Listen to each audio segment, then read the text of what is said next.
Hey, Lauren here.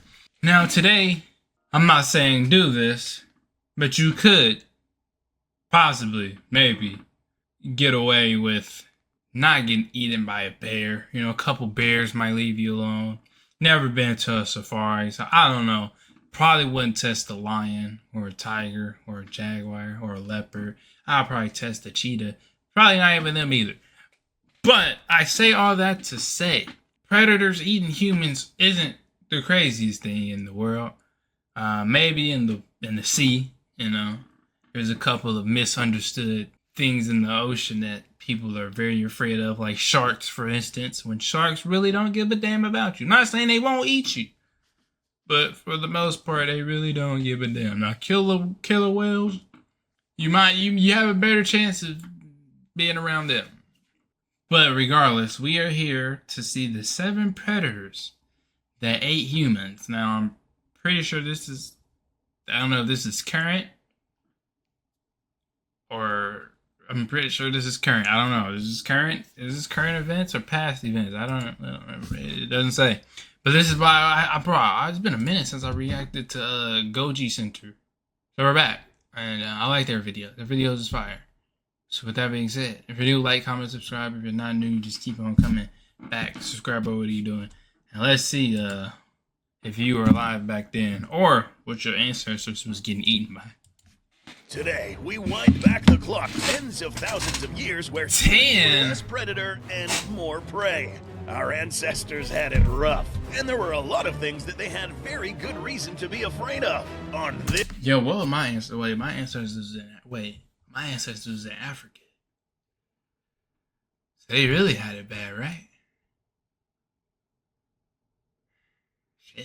This episode of Goji Center, we find out who cut some branches short on the human family tree, with 7 of the deadliest ancient predators that kept the human population in check. Showcasing 7 simulations of each kill, some backed up by the fossil record itself and present-day evidence. In the modern world, it's quite evident that humans are the indisputable masters of the planet. Even apex predators like lions would steer clear once they got a whiff of Homo sapien. Don't think we are the apex species? You answer this question. Yes, you are sitting on a couch or bed, or car seat, whatever, comfortable watching this video. Bet the last thing you're worried about right now is getting ambushed by a big cat or getting crept up by... See, but that's because it's quite literally impossible. Bro, imagine a fucking tiger in New York. Like, it's quite literally impossible for any animal, any exotic animal, to especially be in North America. Because we done destroy all their habitat. By a bunch of wild dogs. See? Evidently, the human Coyotes race has established itself head and shoulders above the other animals thanks to technological breakthroughs, weaponry, population, and the nefarious effects of our own ecological footprint. So much that most other big animals know not to mess with humans. Most of the time. However, things were not always like this. Back when so much that most other big animals know not to mess with humans. Whoa, there's a sense of urgency. Oh yeah, never mind. She just got her ass grabbed. Tiger grabs woman at wildlife park. Hold on, wait a minute. Wildlife park? And you're getting out the whip? Know not to mess with humans. Listen, not the victim blame. But damn it, I'm a victim blamer. Most of the time. However, things were not always like this. Back when we were a lot fewer and a lot less armed, the playing field was more even, and the odds got tilted in the other direction sometimes. And one of the most unexpected threats was encountered in one of the last places... Wait, are they gonna teach me how humans shifted the tide? You know what I mean? Like, what made us be like, you know what? Fuck this shit. We better than these motherfuckers that's eating us right now. Like, what happened? Ancient humans ever reached. When the first Aboriginal explorers arrived on the southern continent of Australia, they were arriving on the last continents where reptiles like land crocodiles and giant cousins of Komodo dragons still presided over the ecosystem. But the most common and deadly apex predator to find these first Australians has one of the most innocuous-looking relatives surviving today. Is that a Thylo? Thylacoleo carnifex. Thylo! Hey, I play Ark. Roached lion. I play Ark. Hey, the best fucking Ark animal ever. I don't give a shit. I love them damn things. Hey, bro, I love Thylos. Is related to, of all things, this. No, seriously, show some respect to these fellas the next time you see them. They used to eat us. Far more common than the giant reptiles of its native continent, and sporting bladed teeth shaped like bolt cutters backed by a chomping force of 700 newtons, this killer koala could have been living in the same places these early settlers were. Cave art tens of thousands of years old depicting a hunter breaking their spear trying to fend off this murderous marsupial makes it very clear this was a species to be feared and absolutely caused fatalities. With 4 to 6 inch long thumb claws that left marks in stone and good adaptations for climbing, Thylacoleo might well have dropped down from the trees onto unsuspecting victims. We can already sense the sweat running down players' foreheads. That's right, one of the most diabolical methods of getting murked in this game, and the cause of many bro, you know how hard them damn things are to instances in Ark find? Survival Evolved is getting killed by the Thylo. And this Thing is game hard as actually hell did to a decent find. job in portraying how this feels like, emotionally at least. Think you have it bad? Tell that to your ancestors, who had to deal with the physical damage as well. An unsuspecting human would get seized by the neck with the spinal cord either being snapped in between its atypical teeth, or those giant thumb claws would be put to use eviscerating and disemboweling a target soon after they hit the ground. The Americas were some of the last places any humans stepped foot in, and for some, it might have been their last. There was a nasty surprise awaiting them when the first explorers reached the Americas over 25,000 years ago. One of the largest apex predators North America had seen since T-Rex, and it had a big appetite. A fossil site studied in 2011 suggested that Paleo-Indian hunters stored some of their kills underwater to hide the smell of their food from this predator. The Arctodus, the apex of apex predators in Ice Age North America, was everything terrifying about a grizzly bear and then multiplied. Some record-shattering individuals could weigh over a ton and be as tall as to look into a 2-story window. Like modern grizzlies, these spectacled bears on steroids were what is called hypocarnivores, meaning they ate a lot of plants as well. This is the opposite of a hypercarnivore that is almost exclusively carnivorous. This might initially sound better, but there are Is this big cocaine snacks to bear? try to coexist with such a thing.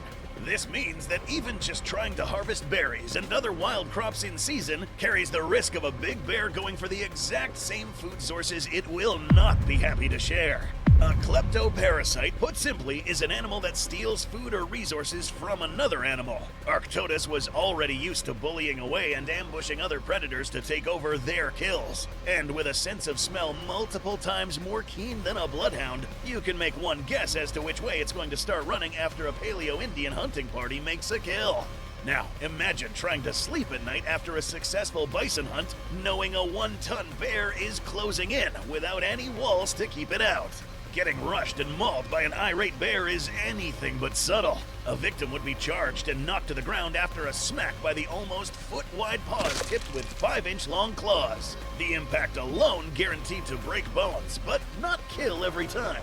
Bears rarely bite the throat like other predators. Instead, the victim is repeatedly stomped, clawed, and chomped across the body and chest. Softer tissues like the nose and ears might be torn off as the skin is flayed. A mercy would be if it decided to use the full force of its jaws to pop a human skull like a grape. Dogs are man's best friend. Tell that to one of your Eurasian ancestors, and they'd think you're an idiot. Back in the old world, things were not always the way things are today. We aren't talking about the dire wolves or North American gray wolves that did and still do largely avoid humans. The Eurasian gray wolves weren't any larger than their New World counterparts, but that didn't make them any less dangerous. Quite the opposite. Having hundreds of thousands of years to familiarize themselves with early species of humans like Homo erectus and Neanderthals, gray wolves hunted down a niche humans fit into perfectly. Whether alone or in a pack, canines dispatch targets in a grisly manner. Targeting softer areas, wolves bite down, thrash, and twist after sinking their teeth in. Bites to the areas with a lot of arteries like the joints and groin, and the blood vessels snapped and shredded. And chomps to the belly might involve disembowelment. Ever hear the saying, you are what you eat? Scientists can look at the teeth and bones to determine what certain animals we're eating. So, for instance, if a prey animal eats certain types of plants, their remains have unique chemical signatures. So, the predators that eat these prey animals will have similar signatures to their prey because they take on the chemicals from the animals they consume. That's fucking crazy. One certain collection of animal bones found along with their suspected hunter in South Africa was initially seen as strong evidence of a natural predator of humans. Dinofelis, the terrible cat, was found associated with the human bones, and it was assumed this species of saber-tooth might well have been a natural predator for us. But there were many different types of saber-toothed slashers alive at the time, and isotopic evidence from the year 2000 later showed they got the wrong cat. This wasn't what was eating some of the humans. This was Meganterium. These teeth over that 4 wasn't inches an art. long would have been put to use to stab open the throats of big hooved animals after the prey was grabbed and slashed with the retractable 3-inch long hooked talons. But these cats were nothing but creative and adaptable when encountering humans. Holes punched into the skulls of prey animals, rival cats, and one ancient human from a fossil site in Europe show that sinking the big tooth into the brain case would get the job done quickly and effectively. Despite being a gnarly spectacle, the human victim would at least only endure a swift moment of pain. Water is essential to life, but today taking a sip from the riverside comes with a side of irony, given that in this source of life, death can also spring forth. Lurking under the surface are ambush predators that could wait for weeks between meals. As a 2010 study confirmed, hooved antelope to other predators like lions were on the menu. But also, numerous fossil teeth marks and crushed bones show that humans were not absent in this list. From the modern Nile crocodile, Crocodylus niloticus, to multiple prehistoric cousins, like the horned Crocodylus anthropophagus, whose species name even means man-eater, to the largest true crocodile ever, the nearly 30-foot Goliath that was the largest true crocodile to ever live, Crocodylus thorbjarnarsoni. Bite marks on the legs and feet show these were the most targeted areas, meaning the unfortunate victim was probably grabbed in either drinking or getting water from the riverside. With a bite force measured in the thousands of newtons, over 62 teeth in their maws, bone can be shattered and muscles shredded. Bro, I never really alligators, crocodiles, both of them are some insane reptiles, bro. Like, what? In their maws. Hey, look at this thing, bro. Bone what the can be shattered and muscles shredded with every bite. Modern Nile crocs are even known to work cooperatively to a degree, with multiple crocs grabbing onto different limbs and individually death rolling to draw and quarter the unfortunate target. A gigantic thorbjarnarsoni might have been big enough to just engulf a whole human and pulverize them in a single bite, or swallow them whole. Crocodilian digestive acids are known to not even leave bone, and thus, zero evidence. Who knows how many countless humans were snuffed from existence in the bellies of these beasts? Heading north, numerous caves and preserved dens across Eurasia often showed the same repeated patterns over and over again. Piles of pulverized human and animal bones with gnaw marks all over them. Homo sapiens and our brawnier Neanderthal cousins, young and old alike, torn apart alongside big game like elk and bison. Telltale indents of fang marks punched right into the bone show the culprit to be cave hyenas. Present-day spotted hyenas might be an enigmatic sight in the African Serengeti, but the species once ranged far and wide across Eurasia. Led by a matriarch, a group of hyenas called a clan hunt in groups that can be a few to a few dozen individuals. Prey is swarmed all at once from multiple angles, and unlike wolves, these spotted predators are not picky about where they bite, and often chomp right into the bone. With a chomping force of 900 newtons on their huge slicing molars, limb bones might be broken and fingers or toes amputated with just a few bites if the prey isn't disemboweled alive. In the words of Dr. Grant, you are alive when they start Bro, to eating his you. ass. Why you Up flipping him next, a over? stealthy assassin that has been preying on apes for millions of years. In the depths of a South African cave, scientists uncovered the remains of almost 100 human specimens across multiple species. Many showing signs of broken skulls were once thought to be evidence of ancient warfare between prehistoric humans. Some scientists even speculated warfare was what drove human evolution. Our bipedal stance to better wield weapons and a sharp mind to put sharp tools to work against each other. Called the killer ape hypothesis, this discarded theory, ironically enough, would wind up killing itself when these supposed murder victims turned out to be covered in teeth marks from a creature they were probably terrified of. This wasn't a trophy room with victims of war. It was a dining table of something's leftovers.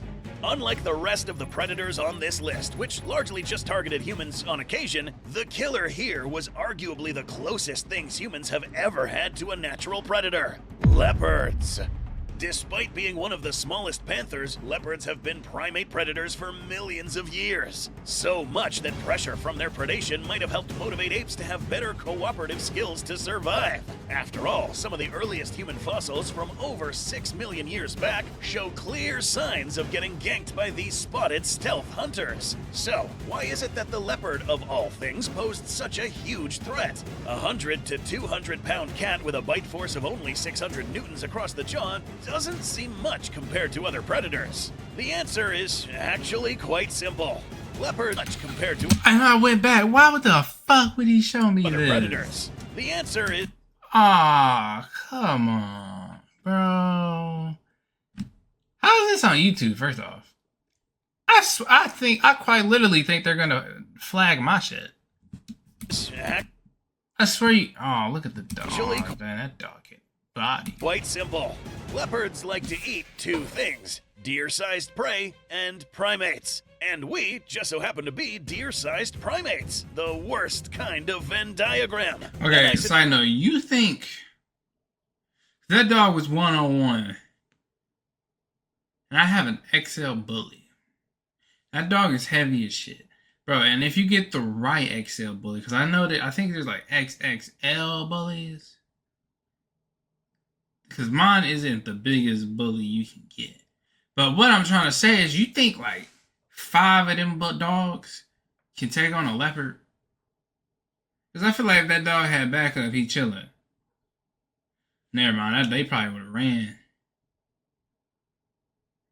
Either way, you losing a dog. You losing a dog either way. Hopefully it's just not more than... I just feel like multiple bullies could fight it off. That's all I'm saying. The tropic study further proved that leopards were actually the culprits behind a lot of primate and human killings. So, how would these kill? Let's find out. Victims are usually tackled from an ambush, and it's full-scale attack from all angles, with the claws slashing open the groin, belly, or arms as bites are aimed at the face. Quick kills have their throats torn out. Other attacks might involve splitting the skull and... Yo, this don't make y'all like think? I don't know, I just thought on some deep expeditious level, you know, like that's really just life. That's just life. Everything is just here to die. Animals living like, bruh. Like everything on this planet is just here to die. Animals just out here murdering each other just to survive. Basically, what I said is like, why is it made like that? Like, why do like animals legit gotta kill each other just to survive? Like, ain't that kind of crazy? Like, damn. Biting right into the brain case. Two fangs would be more than double the bite force, and plenty of fossils show them getting creative with that bite. Conflicts with leopards still happen today, often from human encroachment into panther habitat. But count your blessings that today most big cats avoid humans. Some of your ancestors thousands of years ago had a very good reason to be afraid of nightfall, with the possibility of never waking up again. Next time you wake up and start whining about having to get up early at 6 a.m. for work or early class, be happy that the problem of the day isn't getting eaten by a giant cat.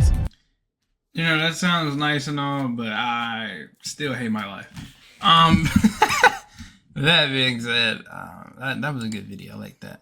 You know, just get on your knees one day and just talk to your ancestors about thanking them for going through what they went through. See you on the next one. Peace.